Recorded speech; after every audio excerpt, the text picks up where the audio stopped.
All Things Policy, a daily podcast supported by Pragati, a flagship media initiative of the Takshashila Institution.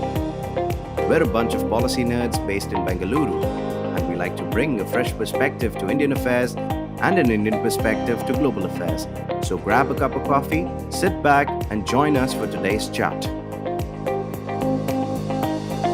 Hello and welcome to All Things Policy. I'm Manoj Kewalramani, the chairperson of the Indo-Pacific Studies program at the Takshashila Institution, and it is my pleasure today to host the Assistant Australian Foreign Minister in Bengaluru on All Things Policy and have a conversation with him about the Indo-Pacific, the Quad, and the India-Australia relationship. Minister Tim, welcome to Bangalore. Thank you for hosting me at Takshashila. It's great to be in Bengaluru again. It's the first time I've been since the COVID pandemic, so it's great to be back. I hope the traffic's been kind to you so far.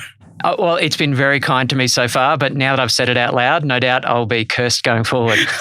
It's a real pleasure to have you here for this conversation. And like I said before, prior to getting on this chat, I was talking to you about, the focus of this particular conversation. And I didn't necessarily want to focus so much on the Australia-India relationship, but much more on the Indo-Pacific as a whole. So I'll begin with that sort of a broad, 35,000 feet look at the Indo-Pacific from an Australian perspective. How does Australia look at the trends that are taking place in the Indo-Pacific, its view on the rise of China, and its own sort of vision for what is the kind of role that Australia should be playing in the Indo-Pacific going forward?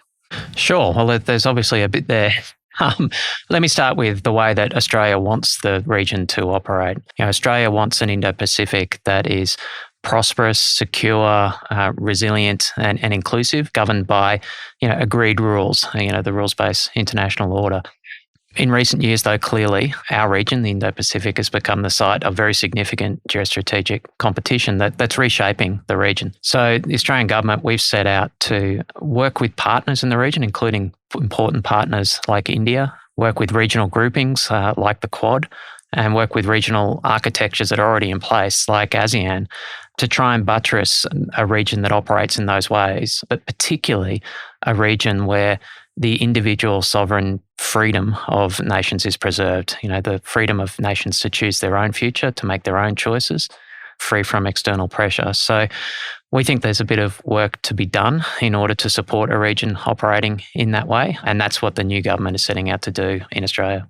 There are two sort of questions that come up, in the answer that you've given. One is that the idea of a rules-based order, and, as much as we see India as part of the Quad and India is sort of invested in the idea of a rules-based order, there's also domestically, there tend to be lots of questions about, well, what exactly does a rules-based order mean? And from a Chinese perspective, you often hear things like, well, whose rules? And, the international law is something that should sort of work. So could you sort of expand a little bit on what does the idea of a rules-based order mean?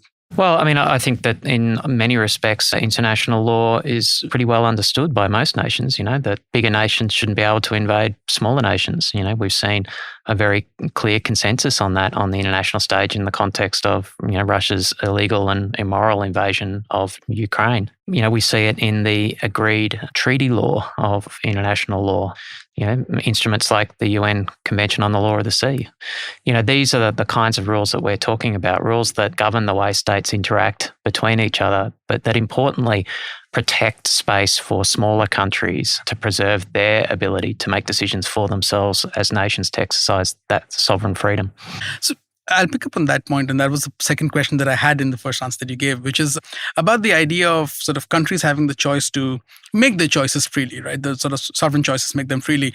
And over the past sort of 4 or 5 years, we've seen as sort of competition between China and the United States in particular has intensified, we have seen sort of increasing anxiety within the region, particularly in East Asia. There's been lots of conversation in this part of the world also about, say, what the Quad can do and what the Quad represents.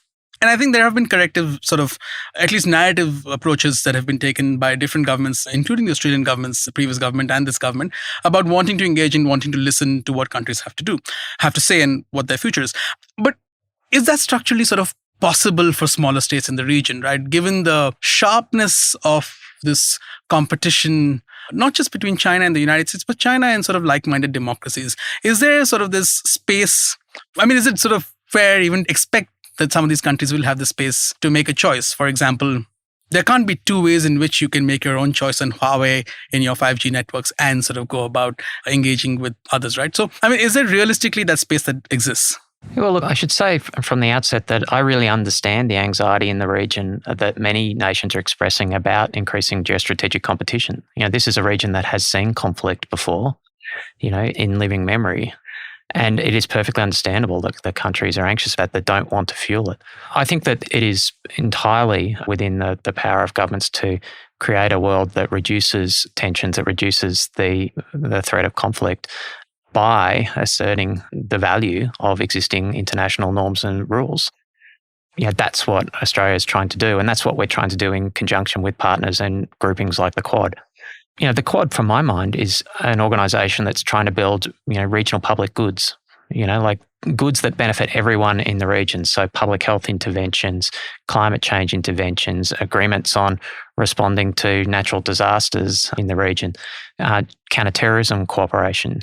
These are joint collaborative initiatives that are reducing tensions, reducing the prospect of conflict and instability in the region, and creating public goods for the whole region in the form of security and stability. So that's what we're trying to build in that world. And if we can build those public goods, that benefits all smaller nations in the region. All right. Again, going back to the question of China and the role that it plays, because it hovers over the region, as the largest economy, second largest economy in the world, but one of the largest economies in the Indo-Pacific. If you look at Australia's relationship with China, over the last sort of 5 years, it's gone through quite a bit of tumult.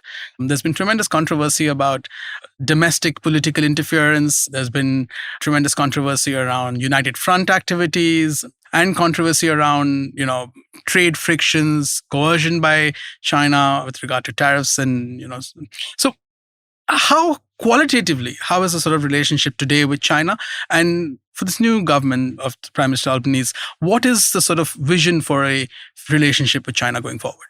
Yeah, so Australia and China's relationship has clearly gone through a challenging period. But what the new Australian government has made clear is that, in our view, it's in the interests of both sides of that relationship to stabilise the relationship relative to recent times.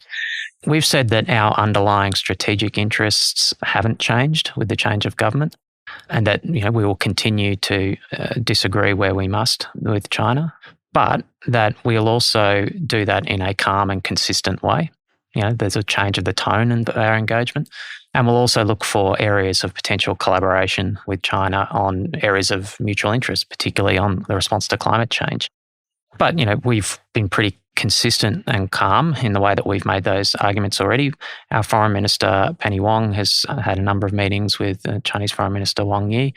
And in those meetings, she's been very clear about the points of disagreement that remain between our countries, including very significant trade blockages on goods that are very important to Australia, and some very significant consular issues that continue to be a problem in our relationship. So, the underlying substance of our strategic interest hasn't changed with the government, but there has been a change in the way that we are engaging on these issues. Have you also sort of seen a change in the way Beijing is engaging with you?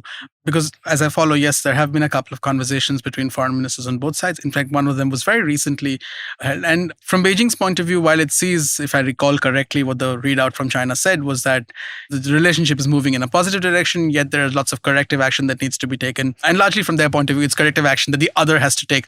Often it's never Beijing that needs to take corrective action. So are you seeing sort of that willingness to engage from Beijing much more? Because particularly when there's this argument made to Beijing that we need to engage on issues of common interest despite having certain differences, and some of those differences are really fundamental, the Chinese have so often tended to respond back by saying, well, you can't have it both ways.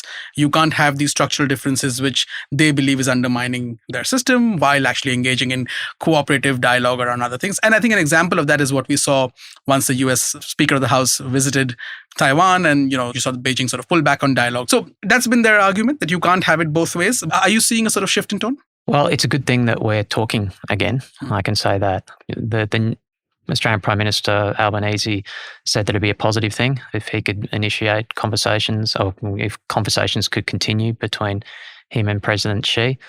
Many countries have had those issues with China in recent years and continued conversation, and that's always a good thing.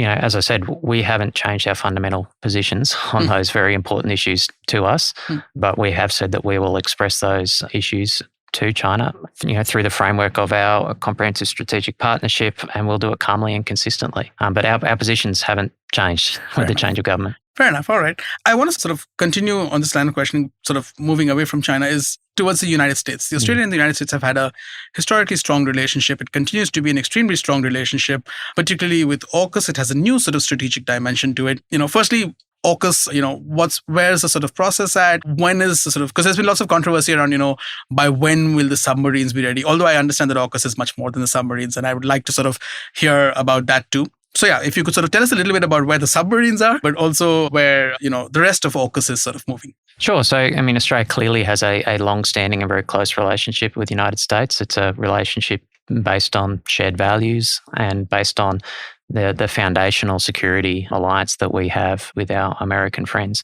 AUKUS is an augmentation to that. It's not a military alliance. It's a capability agreement. And really what AUKUS provides is for two things. So Stream 1 is around the procurement for Australia of conventionally armed nuclear-propelled submarines as soon as possible. So that's Stream 1. And then Stream 2 is the advanced capabilities. So, things like quantum, AI, all of those technologies that are going to define the next generation in the strategic contest. But it is important to underline that, AUKUS isn't a new military alliance. It doesn't include any new obligations to commit force in any ways. It's purely a capability agreement. And I think it's entirely understandable that Australia should seek new military capabilities given what we are seeing in our region. The Indo-Pacific is a site of, very intense strategic competition now, but also of, I think, an unprecedented military modernisation. So, we have looked at our deteriorating strategic environment, looked at the capabilities that we need as a nation in order to protect our interests in that context. And these nuclear-propelled, conventionally armed submarines are one of the things that we've landed on. But, these capability that others in our region already operate. So it should be unsurprising to all that it's something that we should seek. Yeah. And I think that sort of description is really, really important because there's lots of disinformation around the submarines that these are nuclear propelled but conventionally armed, and often people mix that up. So I think that's really, really important. I should really just take that opportunity just to make it really clear that Australia does not seek nuclear weapons and never will we do so. Yeah. Anyone pushing that line, that's just outright disinformation. In fact, Australia is very proud of our record on nuclear non-proliferation, and we've made it really clear that, we view our acquisition of nuclear-propelled submarines as an opportunity to set a new benchmark with the IAEA around nuclear safeguards on the treatment of nuclear materials. No, fantastic. I mean, on that issue of disinformation, initially when the sort of pact was announced, there was lots of concern, particularly in Southeast Asia. I mean, if I understand, India's reaction was fairly supportive of the agreement. I sort of, in our internal conversations at Takshashila also, we saw the development as a positive development as a whole for the Indo-Pacific. Have those anxieties in Southeast Asia particularly eased with greater transparency and information after the initial sort of shock of that announcement? Yeah, I should say that I really welcome Foreign Minister Jaishankar's comments about AUKUS recently, welcoming a naval capability in the region committed to prosperity and stability in the Indo-Pacific.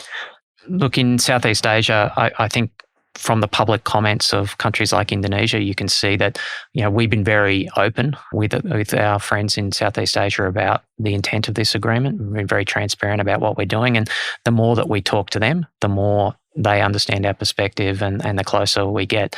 There was an interview with the Indonesian ambassador to Australia published in the Australian press recently that made that exact point, that over time, as more conversations had been held between our two countries, we'd become closer on these issues. So we have said from the outset with AUKUS that we are entirely transparent. As I say, we are acquiring these capabilities in a very transparent way. And we've been very clear about what the objectives are and what we are certainly not trying to do with this agreement. Okay. My final sort of political question before I move to the Quad is around the domestic debate in Australia, around Australia's policy with regard to the US and with regard to China. There have been at least two sort of comments by high-profile figures. One is Hugh White, who's a strategic affairs expert, and one is former Prime Minister Paul Keating. And both of their arguments is essentially, although they come from very different perspectives, at the end of the day, the argument is about, look, Australia is going about this the wrong way.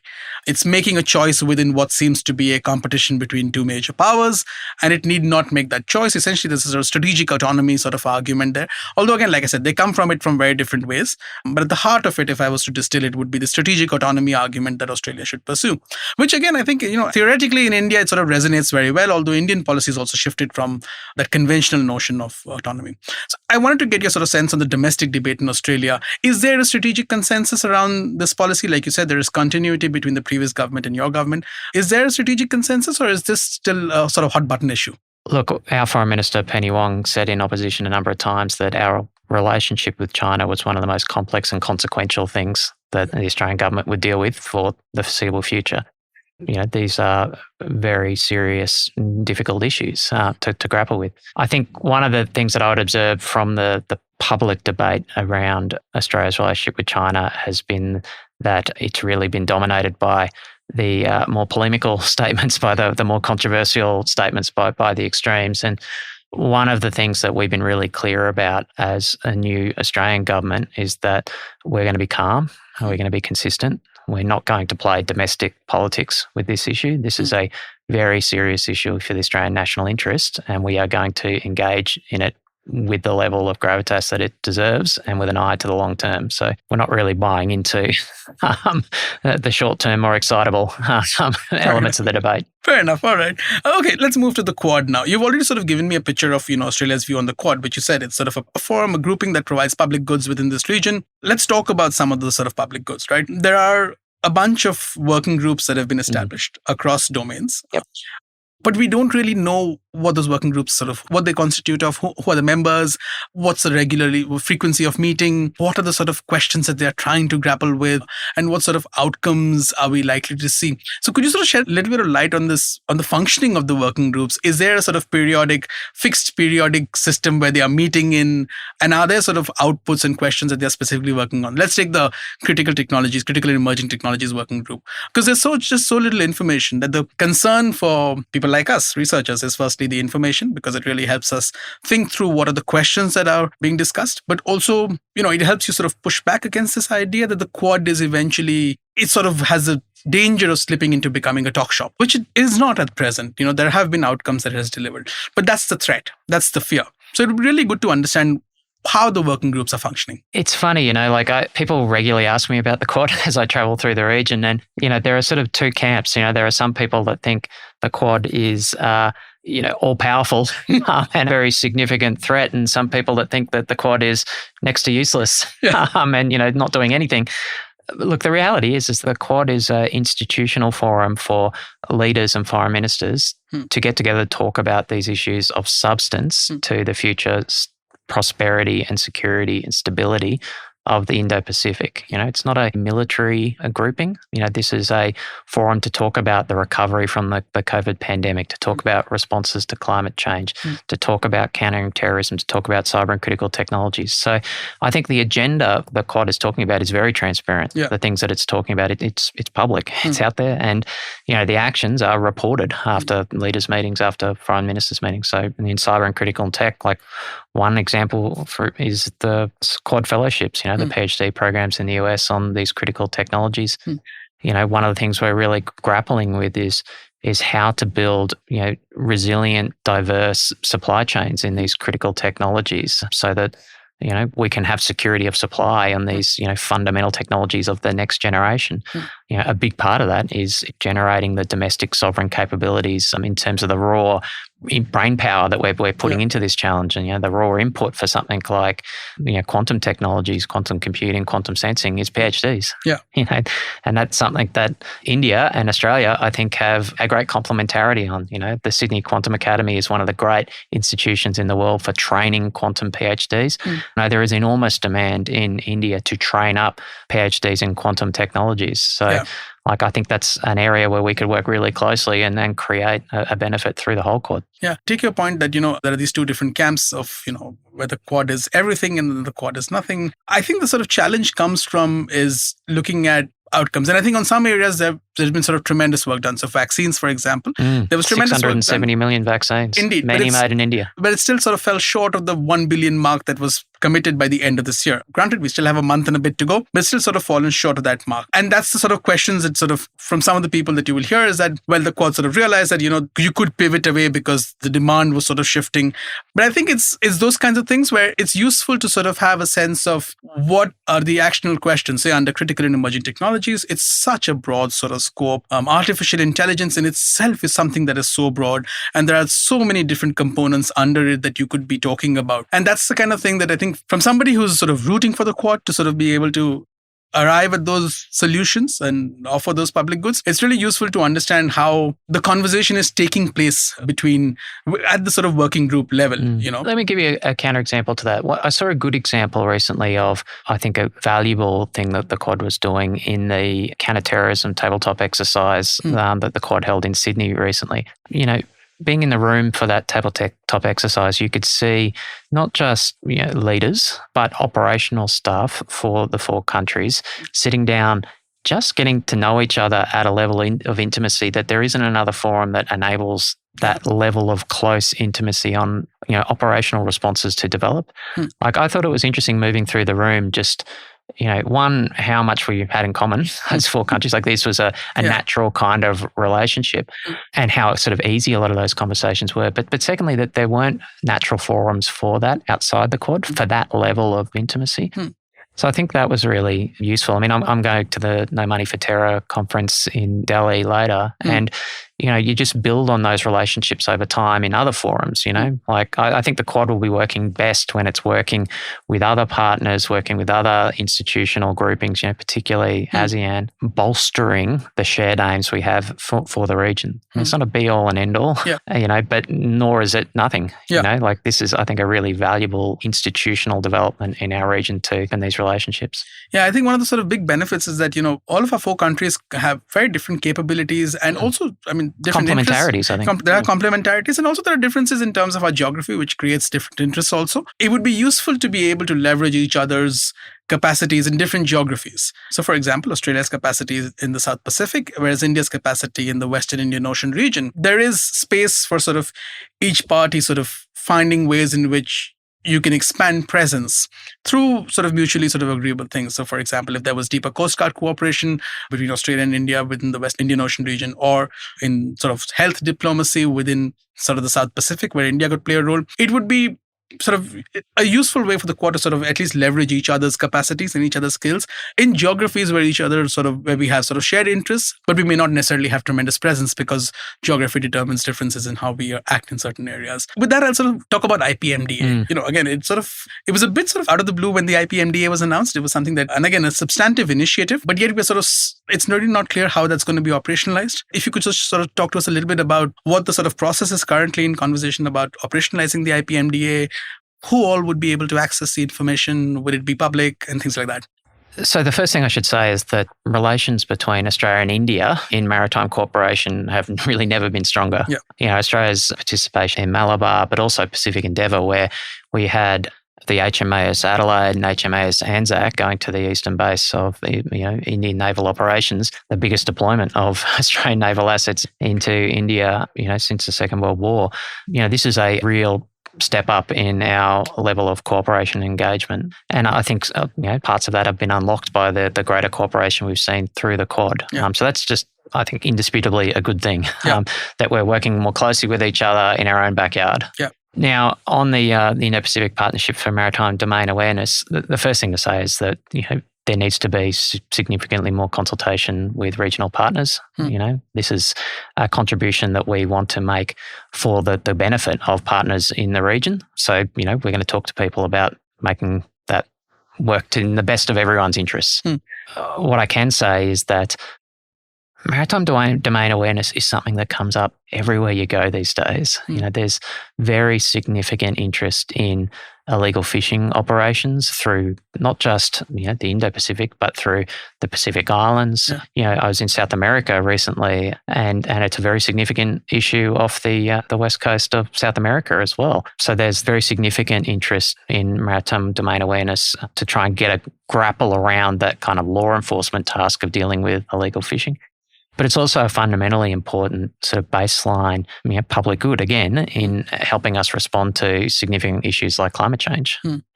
This is a capability that would be beyond any sort of particularly smaller individual partner in the Indo-Pacific to provide themselves, that together Quad nations could provide for the benefit of the region. Now, as I say, there are specific issues that you want to be careful about on the implementation, and there'll be plenty of consultation on that front. Right. Okay. So we look forward to the IPMDA getting operationalized, because again, I think that it's really worthwhile initiative. I think it's something that is needed.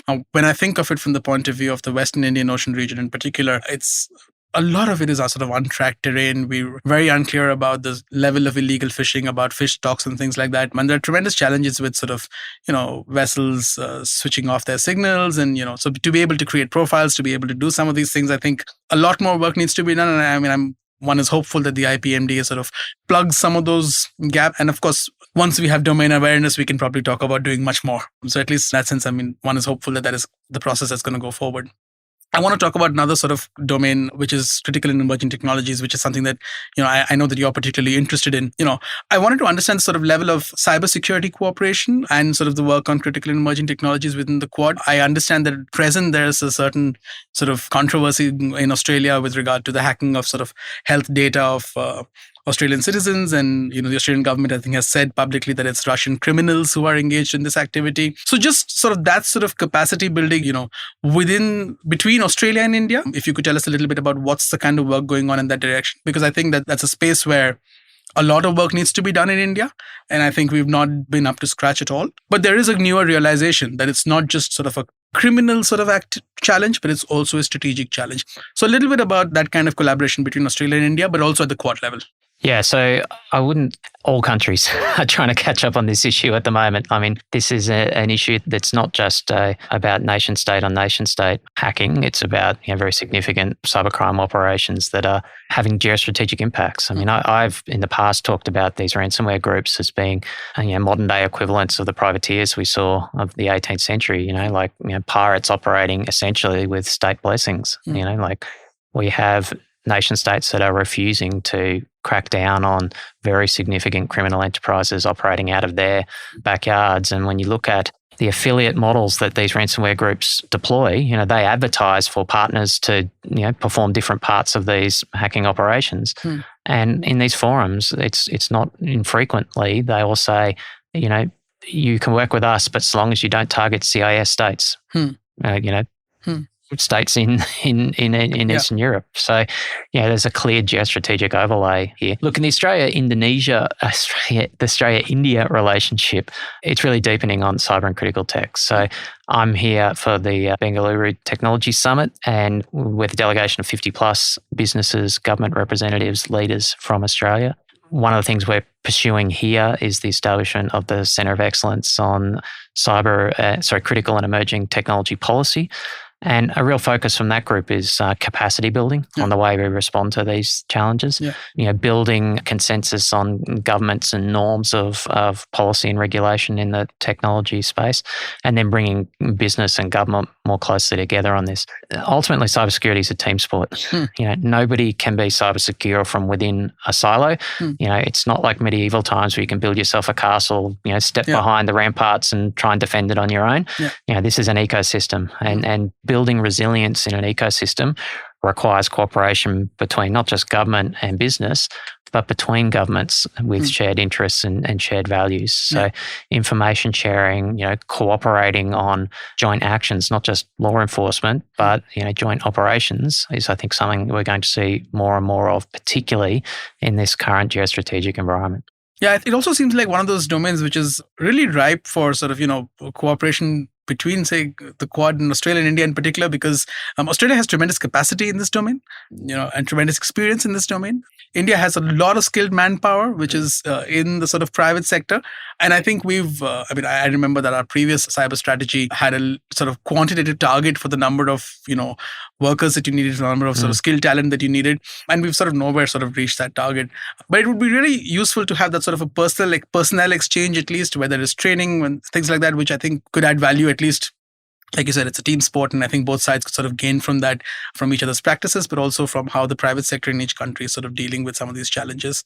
Yeah, well, Australia and India have a long history of defence cooperation, and I think in recent times, the strength of that cooperation is really coming on in leaps and bounds. We had Deputy Prime Minister and Defence Minister Miles come out to India not long after the election, and Foreign Minister Jaishankar's visited Australia recently, and the nature of those visits has really underlined the increasing intimacy and increasing closeness of our defence cooperation relationships. And cyber and critical tech absolutely is an area where we're going to have to get on the same team, get on the same field, because, we share the same challenges, but importantly, we share the same perspectives and we share the same democratic heritage. So it really makes sense that we're pulling in the same direction. Yeah, and we're really glad that you chose Bangalore for the site for the center. I think that's the ideal choice. Staying on this sort of issue of, again, it's not cyber and critical technology, but sort of technology. Different countries, and even in India, we're having this conversation about data regulation. I mean, how do we define what is critical data? How do we regulate it? What is critical personal data is another sort of level. Our sort of data protection legislation is still sort of going through its journey. It's still not cleared Parliament, and there's a new version that's supposed to come out. But there are sort of different perspectives around the Indo-Pacific about how data must be governed. So do you see this, and again, I'm sort of stepping back 35,000 feet, do you see a world in which we are going to see fragmented architectures of data governance, or do you think that there is a possibility of arriving at some sort of common shared rules? I mean, at least from the Chinese point of view, we see that they have this data security initiative, which at least outlines a certain set of principles, which seem fine on paper, but then they're very different in practice.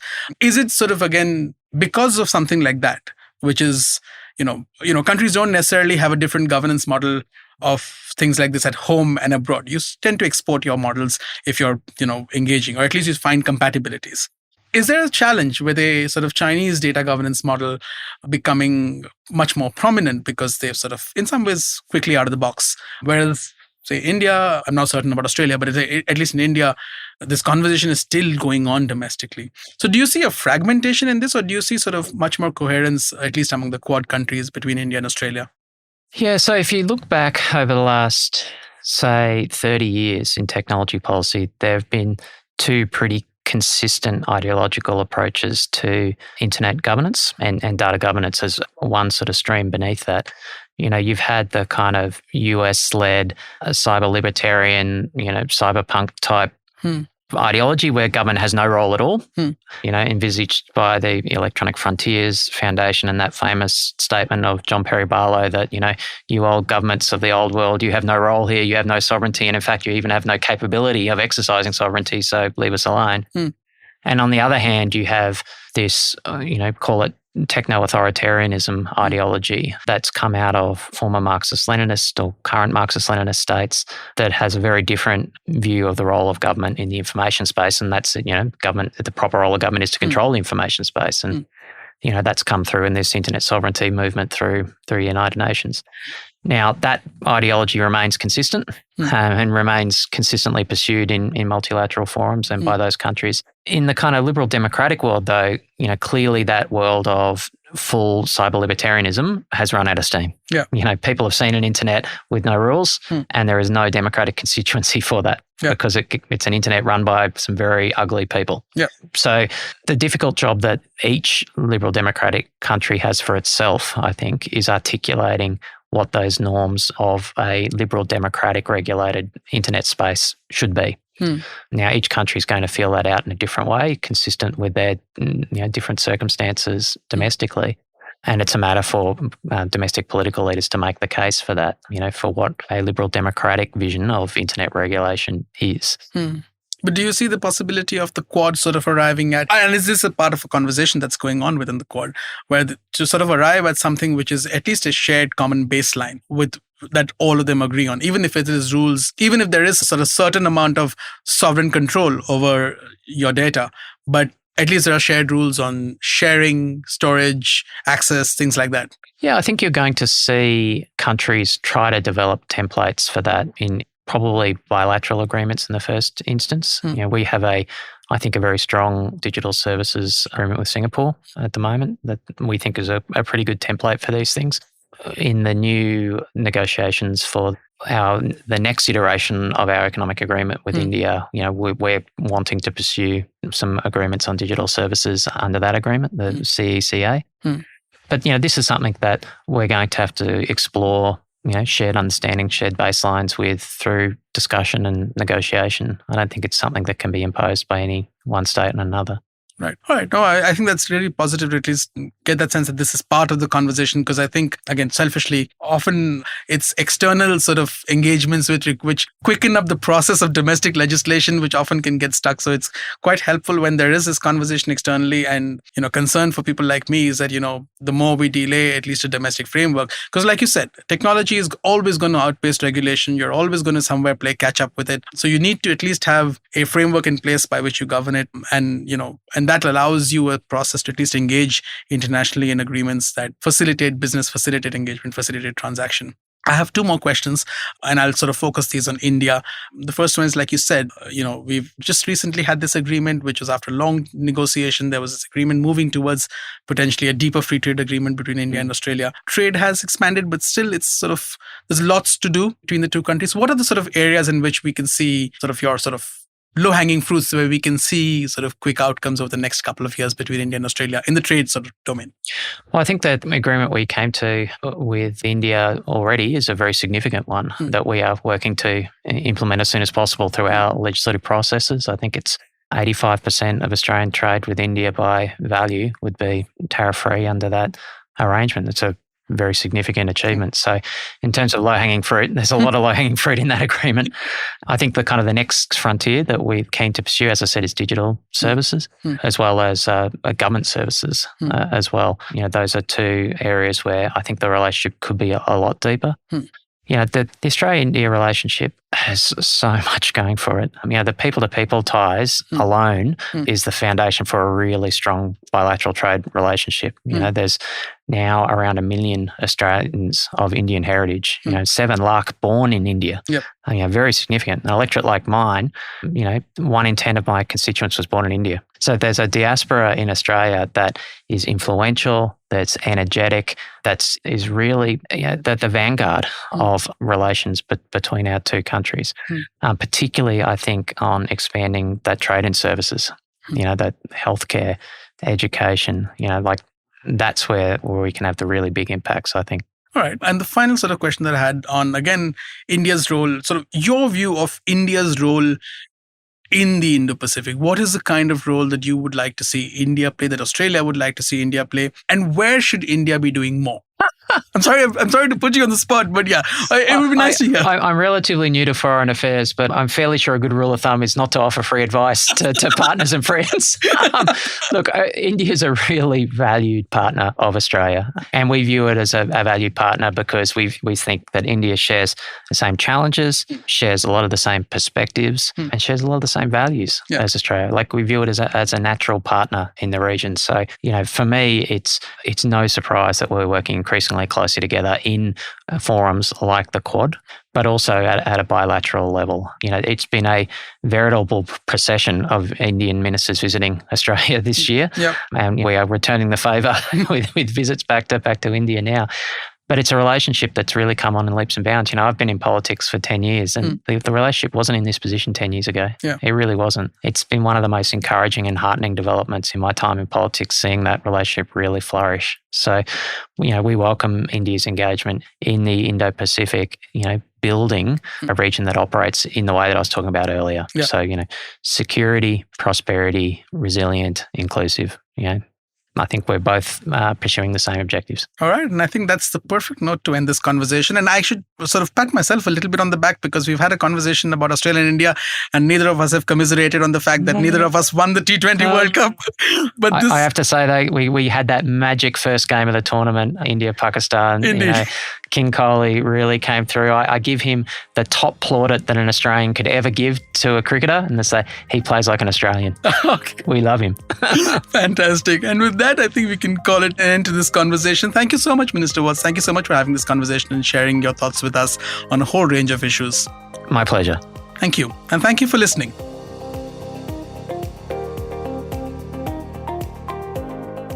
If you liked our show, don't forget to check out other interesting podcasts on the IVM network. you can tune into them on the IVM Podcast app, ivmpodcast.com, or wherever you listen to your podcasts. You can also follow IVM on social media. The handle is @IVM Podcasts on Twitter, Facebook, and Instagram. And hey, if you'd like to dive into Takshashila's research on technology, strategy, and economic affairs, check us out at our Twitter handle @TakshashilaINST or our website takshashila.org.in.